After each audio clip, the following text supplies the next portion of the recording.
Hey, welcome to Live with Lynn. So if you're here, say hi. If you're watching the replay, be sure to type replay so I know you were here.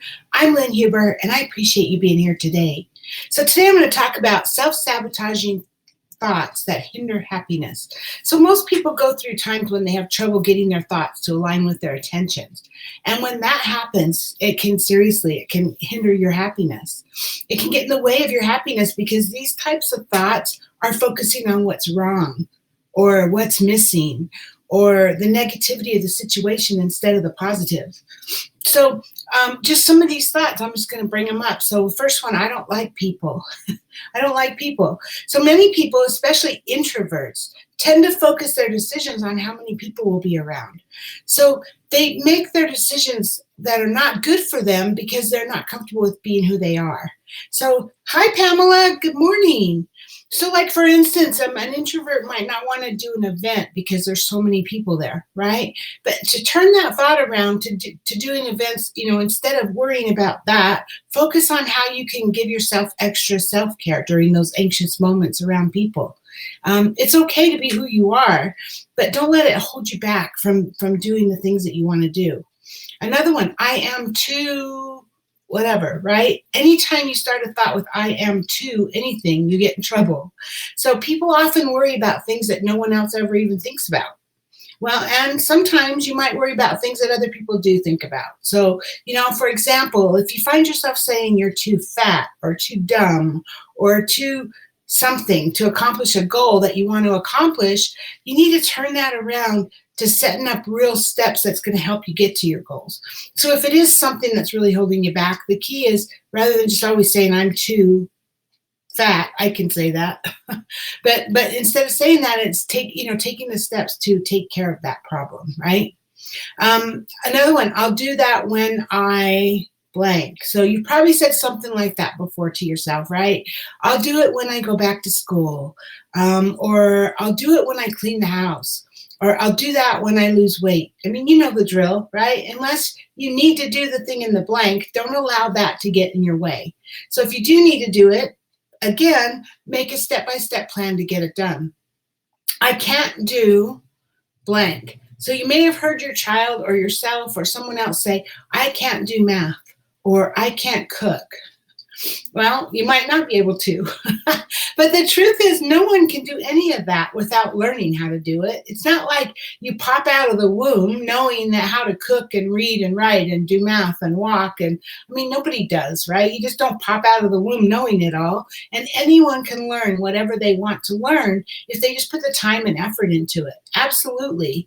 I mean, we can all, if we want to learn something, we can, right? Even all by ourselves. You can take a class, or you can study up on it, lots of stuff online, but you can learn, trust me. Another one, saying I should blank, right? So have you ever heard, I'm sure you've heard this, that it's important not to should all over everyone, right? It's not only a bad idea to create shoulds for others, but it's a terrible idea to create them for yourself. It's either something that you are going to do or that you aren't, and that you're going to make an effort to take steps to make it happen, or you're not. It's shouldn't even be part of your vocabulary. So Pamela says, can't isn't a word. Yeah, I learned that in gymnastics. It's so true. It really is. Of course you can. You can do anything you set your mind to, right? So in the past blank. So dwelling on the past and what someone did to you in the past, or what things were like in the past, is never going to help you overcome self-sabotage. While it's okay to use the past as a learning example, and it's okay to have memories, obviously, it's not okay to use it as an excuse to not move forward. Remember, you're only in charge of yourself.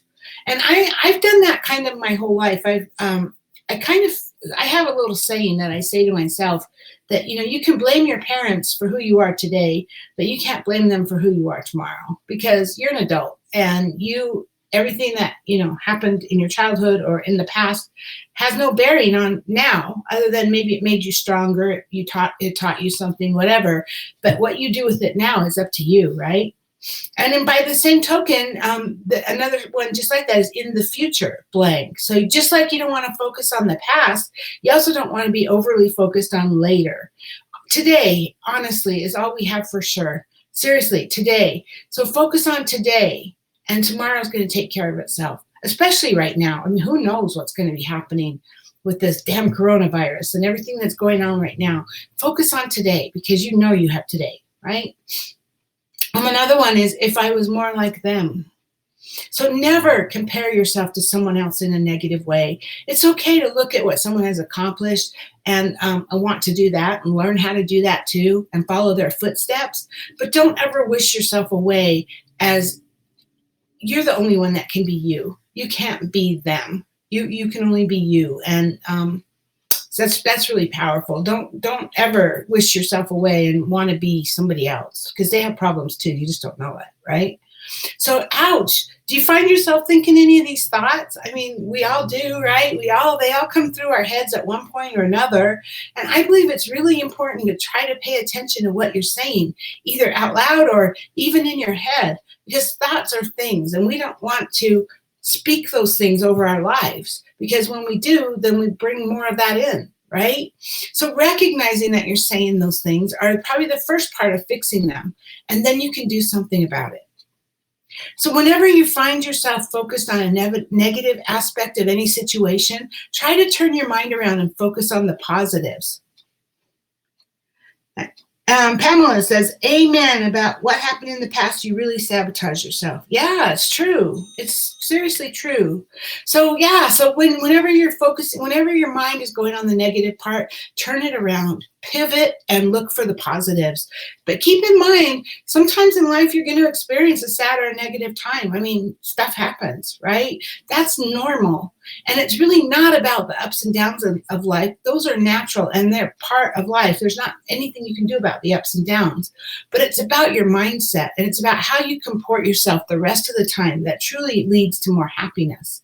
So, hey, now I want to hear from you. I mean, do you find yourself saying these self-sabotaging thoughts to yourself or out loud? What helps you to change your thinking? Please share with us in the comments below. I would love to hear your thoughts. Pamela, thanks for being on with me today live. And anyone else who maybe was on and didn't say anything, and anyone who's watching the replay, thank you. I appreciate all of you. Have a great day, and I will see you tomorrow. Bye-bye.